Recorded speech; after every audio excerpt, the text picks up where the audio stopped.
Vous êtes toujours dans Culture Média en compagnie de Mickaël Gregorio. On parle de son spectacle L'Odyssée de la voix et on va mieux vous connaître avec le portrait pré-fame de Lisa Marie Marquez, le portrait de notre célébrité avant sa propre célébrité. Bonjour Lisa Marie. Bonjour Philippe, bonjour Mickaël Gregorio. Vous êtes l'homme aux 100 000 voix, le jukebox humain. Cela fait 20 ans déjà que vous interprétez sur scène les voix les plus diverses. Mais comment en êtes-vous arrivé là? On va rembobiner et revenir sur ce qui vous est arrivé avant d'être célèbre.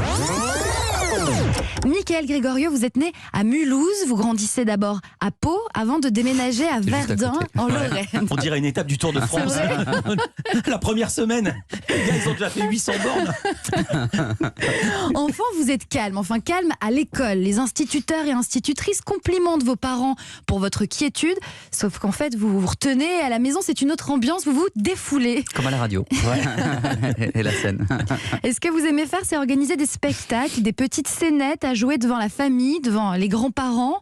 Vous mettez en scène vos deux petites sœurs, vous les déguisez et pour les changements de costume, vous annoncez la pub pour faire patienter vos spectateurs.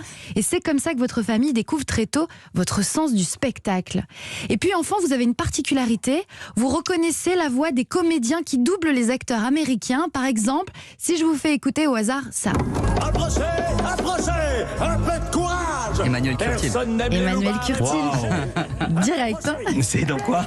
Alors, j'ai pas entendu, j'ai pas bien entendu. Là, c'est Jim Carrey dans The Mask. C'est Jim Carrey dans The Mais Mask. c'est aussi la voix de Mike Myers, de Matthew Perry, et même Simba, adulte, dans Le Roi Lion. Dans Le Roi Lion, tout à fait. Et vous êtes fan de lui. Des années plus tard, le jour de vos 20 ans, vous avez reçu un appel de ce monsieur pour vous souhaiter un bon anniversaire, je crois. C'est vrai. Et puis après, on s'est croisés dans la vie, on se voit de temps en temps. Je crois que c'était une légende. J'avais lu ça de vous, Mickaël Gregorio, mais je pensais que c'était une légende. Vous reconnaissez vraiment les voix des doubleurs. Ou est-ce que comme vous reconnaissez que c'est Jim Carrey, vous savez qui c'est? Non, là, je reconnais Emmanuel. J'ai entendu de loin. J'avais pas le casque, j'ai entendu au loin sa voix. Je suis témoin. Moi, j'avais le casque et j'ai pas reconnu. Mickaël Gregorio, après, vous êtes essayé à la flûte à bec, au synthé, au solfège, qui ne vous a pas plu, au cirque aussi, au tennis et au handball. Vous découvrez. Champion de Meuse. Hein.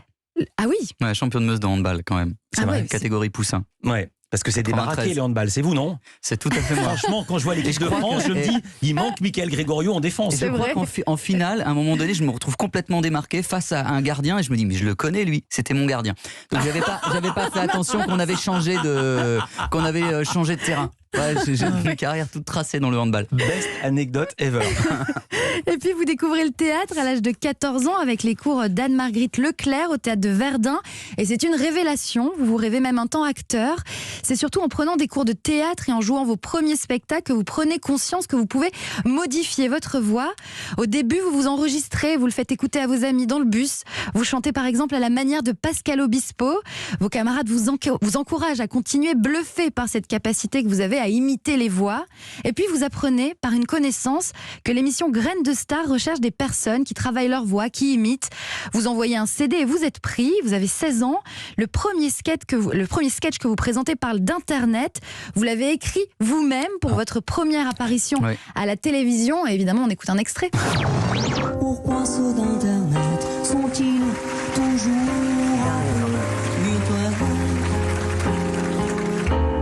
ce sont des gens du web. Gérard Miller, qui est tous les dimanches chez Michel Drucker. Qu'est-ce que vous pensez de l'Internet? Attends un tout petit peu d'Ève, que je mette mes lunettes de psy à la mode. Même si j'ai tout essayé pour Laurent Ruquier et tout analysé pour Michel Drucker, je n'en pense pas grand-chose du web. Quand même, c'est dingue. J'avais bossé des voix parlées exprès pour l'émission parce que je pensais que c'était obligatoire pour être imitateur. Ouais, il y a des gens adultes qui sont moins bons imitateurs que ça. Bravo, franchement. Non, mais vous avez 16 ans, c'est incroyable performance. Et quand vous retournez au lycée, on vous demande si Laurent Boyer est sympa. Sympa, et si Alizée, elle est sympa aussi. C'était les deux questions. Et il est sympa, Laurent Boyer? Après 2 victoires en tant que graine d'imitateur, vous poursuivez votre scolarité tout en continuant à apparaître dans quelques émissions, à faire un peu de scène. Le bac en poche, vous entamez des études de droit à Reims avec l'ambition de devenir avocat.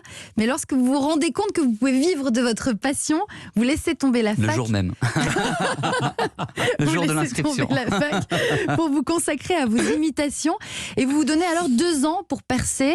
Au bout de ces 2 ans, vous hésitez à reprendre vos études, mais vos parents vous encouragent à continuer. continuer, à persévérer. Et vous faites bien. Peu de temps après, Laurent Ruquier vous repère sur une scène parisienne. Il décide alors de vous produire.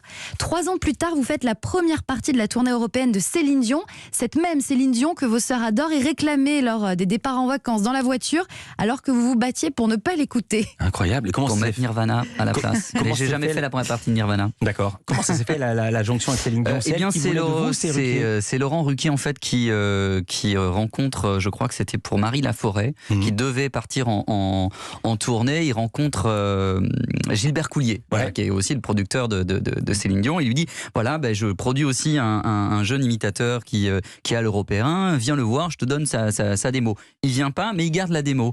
Et quelque temps plus tard, en fait, l'équipe de Céline Dion cherchait pour la partie francophone de la tournée, cherchait une sorte de soit d'humoriste, soit de chanteur, soit d'imitateur. Et Coulier file ma démo à l'équipe à René. À l'équipe de Céline Dion, et puis je suis pris et testé à Anvers, voilà, et ça se passe bien, et ouais, c'est un souvenir merveilleux. Mickaël Gregorio, dès lors, plus rien ne peut arrêter votre voix, cet instrument prodigieux qui vous permet de vous transformer en Johnny Hallyday, Mick Jagger et tant d'autres, de passer d'une voix de soprano à celle d'un ténor en un instant. Une voix, mais aussi un sens de l'humour subtil et corrosif. Chanteur, humoriste, musicien, vous n'entrez dans aucune case, mais bien dans le cœur du public. La suite, on la connaît, et moi, je m'arrête là. Merci beaucoup, bravo. Merci beaucoup Lisa Marie et bravo à vous.